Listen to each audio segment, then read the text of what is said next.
Hi, everyone. Welcome back to a brand new week here on the Cabral Concept. So glad to have you. Excited to start the brand new week with a Motivation and Mindset Monday. I wouldn't have it any other way, and I hope that you've been enjoying this category of shows as well.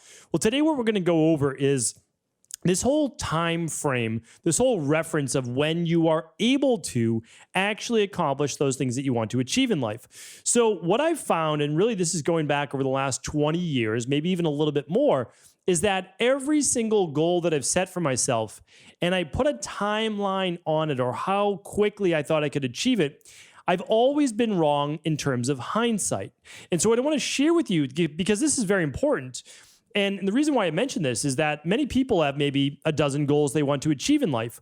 Well, if each one of those goals takes you a year or 2 years or 3 years, you're looking at achieving those goals over the next 1, 2, or 3 decades, 10, 20, 30 years. And for me, although that's nothing wrong with that because you can have lifetime goals, the problem is that much of who you become changes on the path to achieving your goals and your dreams because you change as an individual. So even though the goals are important and the accolades and the achievements and whatever you want to do is very important, what I would say is this. What's more important is getting to that goal as quickly as possible, not for the sake of achieving the goal, but for the understanding of how your life changes in the process. Meaning that if you set your mind to a priority in your life, something that has a lot of value, a lot of meaning to you on a personal level, whether it's for you personally or it's for your family, your community, your church, when you go about actively looking to achieve that goal, you begin to change in that instant. Now, the amazing thing is this.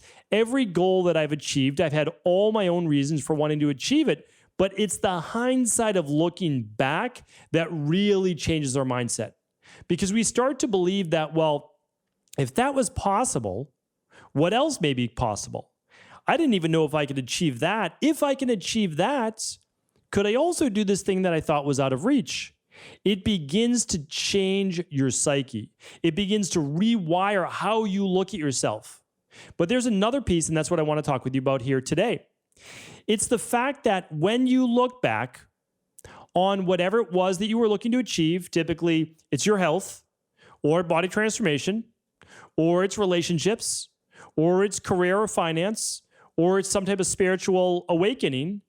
When you look back, you can say, wow, had I known what I know now, I could have done that in half the time, 1/10 of the time, right? So that's also something that excites me as well. And I want to share a few examples of what I've gone through and why I now like to live by this quote as well. I'm a big quotes guy. I really do enjoy reading quotes and looking at quotes, not for the quote itself, because, sometimes quotes are just cute to put up on social media, put up on a wall. But when you believe it, when you allow it to transform you, amazing things can happen in your life. So here's a quote. I wish I could attribute it to an individual, but it essentially goes like this. Whatever you want to do in 6 months' time, think, why can't I do it in 6 weeks? And then think, what would it take to do it in 6 days? It's not just a quote. It is an activity. It is an exercise to do with your goals.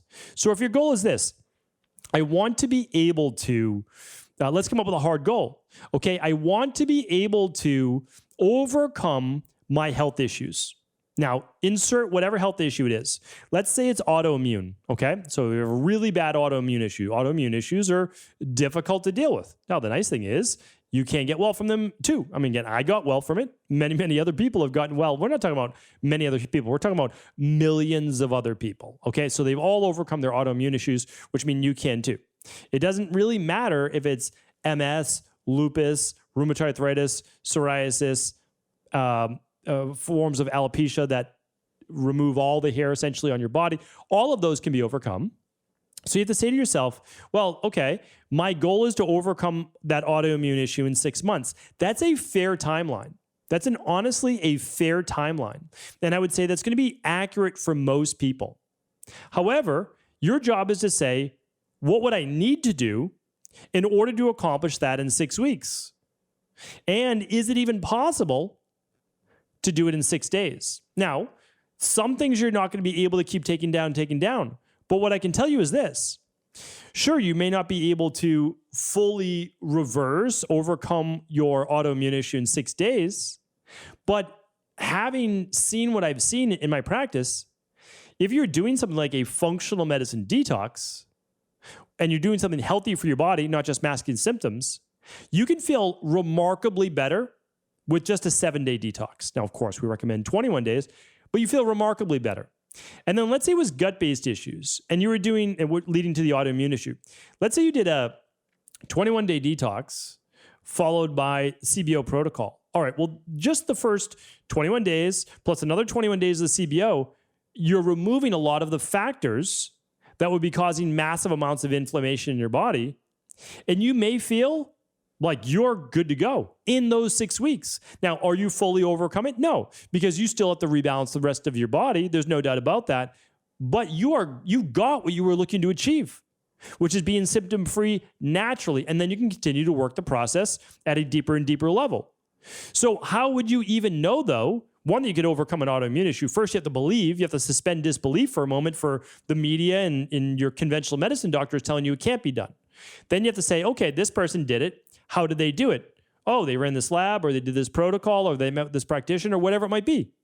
And then you say, okay, and it takes about 6 months. Well, what would it take if I wanted to feel better in 6 weeks? And is it possible to be well on my way in 6 days? Those are the questions you have to ask yourself. Now, some of them won't be able to be done that quickly, right? Let's say you want to become, again, a certified health coach. Again, this is the field that I know. All right, well, level 1 and level 2 would take about 6 months for most people. Could I do it in 6 weeks? You can't do it in 6 weeks. Nope, you can't do it in 6 weeks. Okay, what's the fastest I can do it? And then you simply work the program based on that. But your job is to always say, how can I do it? Not for the sake of doing it faster, but if you can download more information in a shorter period of time, you make better decisions in your life. That's the bottom line. You are more educated in that particular area. So what can you do? Well, you can go through the actual material multiple times to really feel like you have it down pat, since a new module won't open up until for every week, right? So you can't do it faster than that. And that's so that people actually digest the material. So again, there are ways of looking at this. I want to give you a few examples from my life, and maybe a couple of them will hit home. A few won't, and that's okay, but related to your life. So when I look back, again, I'm always looking at kind of big areas, and I just want to share a few with you that I had control over. Now, the problem was I had a lack of education in these areas. So when I was 17 years old, I didn't know how to get healthy. It took me until 27 years old to get healthy. 10 years. 10 years. 5 real years of suffering. I would say 4 to 5. Okay? Learn more about alternative health, natural-based modalities, learn about functional medicine testing, start to get better, but just keep relapsing and relapsing and relapsing. Feel good, relapse. Feel good for a little bit longer period of time, relapse again. So you have to understand, I was getting well after I started to meet with natural health practitioners. Again, this is going back to the late 90s, early 2000s. Then I meet my mentor and I get well. Now, looking back on that, and I want to share with those examples in a minute what I would have done differently. I could have done it much faster. I'm going to share with you exactly how. I could have done it literally in 6 months, which is what we teach now. I didn't know what I know now. I had to go through that process. But what if, that's one of the amazing things about the internet. What if I had the internet, access to the internet in the late 90s? I would have been able to find out all of these possibilities that we all take for granted now.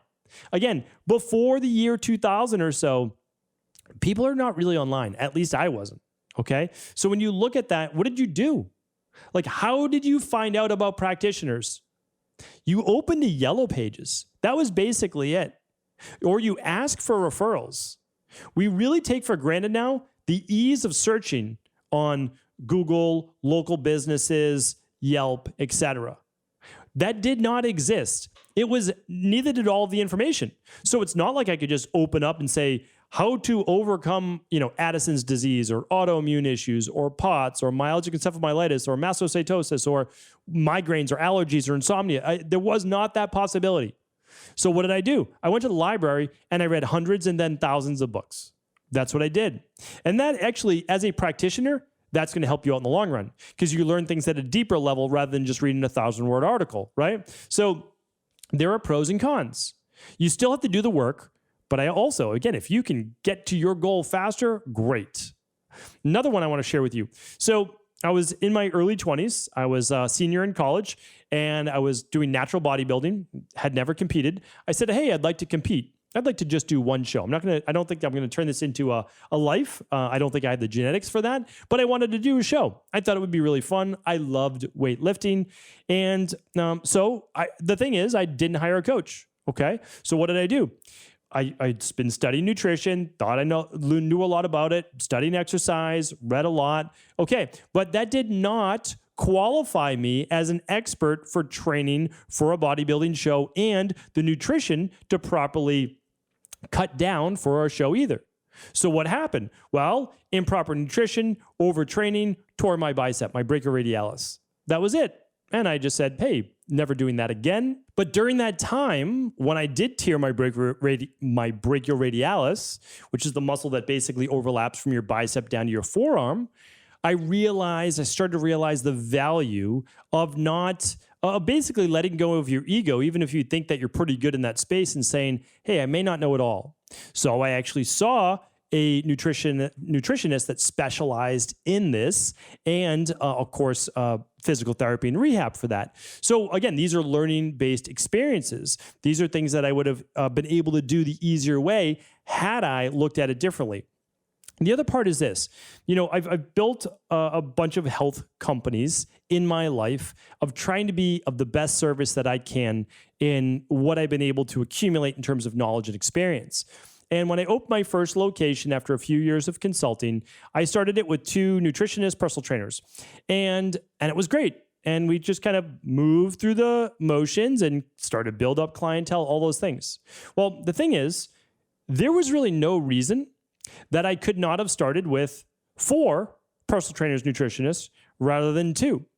So it's kind of looking at that like, okay, what was our goal? Well, our goal was to get to 1,000 appointments in 1 month, helping people all around the Boston area. I thought that would be amazing. It's a great goal. That's what we wanted to do. I wanted to help personal trainers and nutritionists develop a career. I wanted to help clients get great one-on-one boutique-based experience. So I said, okay, it took me, let's say 2 years to hire 4 people. I could have done that in the first 6 months. Why didn't I do that? And again, it was just a lack of understanding, a lack of knowledge that I then was able to take with me, though, when I opened my second location in 2012. So what did I do? I said, hey, we're doing great at our first location. I'd love to be able to hire more people in this industry. I love this industry. I'm not worried. Again, for me, it's never been about the money. I said, I'm going to take all the money, just keep putting it back into the business, help hire more people. And I want to achieve another 1,000 appointments a month by the end of the first year. And I was not able to do that with my first location for about 5 years. We did it not in 12 months like my goal was, but we did it the 13th month. And so you can see what I did was I took what I learned and I said, hey, well, if I looked at it originally, I said, well, it takes 5 years to work up to 1,000 appointments a month. No, this time I did it in 13 months. And that's because I no longer had the limited belief that it takes a certain amount of time to achieve a goal. A funny one, too, about social media. Most of you know that I'm not a huge social media person. But why do I do it? Well, I do it because I love the outcome. So I use social media because I love connecting with our community. I love to be able to answer questions. I love to be able to point people in the first direction that they should begin to move. I love to introduce people to new concepts. I love to be an unbiased soundboard for people looking to say, hey, what do you think about this or this? I love being able to do that. What I don't like is my diet's better than your diet. My diet can beat up your diet, this, that. Like, I don't like that. I don't like being a part of that. I don't even like seeing the posts like that. I just don't enjoy that part of social media. And the funny thing is, because I was using YouTube back in 2007, I was actually doing fitness expert, I'm putting that in air quotes, right? Body transformation back in the day. And I was in my mid-20s doing some great videos for different companies. I was writing a daily published article every single day for Condé Nast online for, Self magazine? Yeah, something like that. And it was great. Here's the thing. I was doing that for other people and helping them grow their audience and community. Imagine if I was doing that for myself back in 2007. Imagine if I was able to get out the information in 2007 versus really when I just started getting on YouTube 6 months ago or a year ago, or social media just a few years ago with Instagram. Imagine I'm looking at it as the power of our community. Imagine 50,000 people going through a functional medicine detox together every season and coming together as one and sharing their successes and their challenges and all these different things. I mean, imagine that. I love to see people talk to more people, refer more people, get amazing results in their life. That is how we start movements. So I look back and I say, wow, again, how long does it take? Well, it takes about as long as you believe that you can make it happen, along with the proper knowledge of what can be done in a given time frame.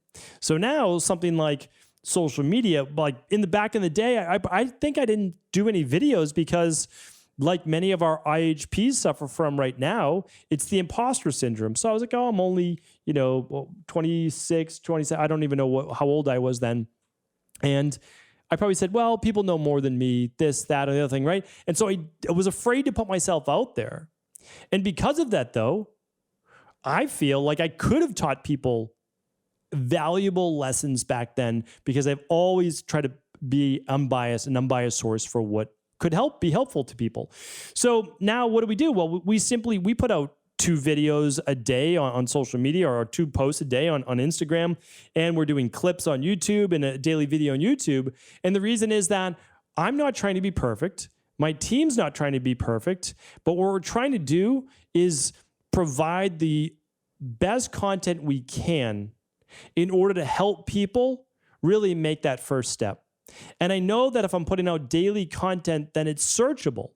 So every time someone has a question on Addisons or rheumatoid arthritis or Hashimoto's or migraines or psoriasis or eczema or alopecia or whatever, I can point them to a particular podcast or video that I believe will be able to help them with the issues that they had that I also wish I had answers to 25 years ago.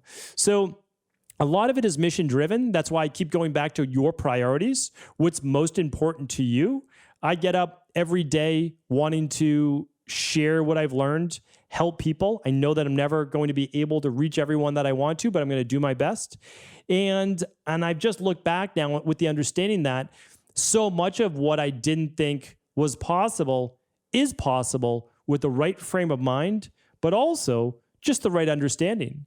It's asking yourself, whatever you want to do in 6 months' time, 6 years' time, why can't you do it in 6 weeks? Or why can't you do it in half the time?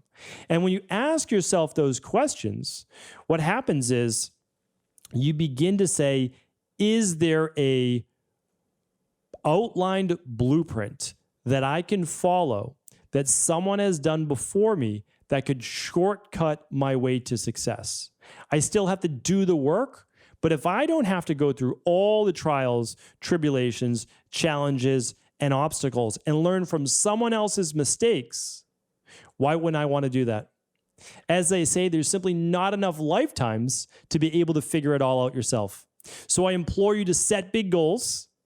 Ask yourself how long it's going to take for you to achieve those. Then say, could I do it in half the time? If so, how would I go about doing that? Then go about finding the information, taking steps, understanding that you're never going to get it perfect, and that's okay. That's part of the process. It's part of the fun of developing into the new you. Thank you so much for tuning into today's show. I appreciate you. And of course, if this show was helpful, please do feel free to pass it along to anyone else you believe it could serve.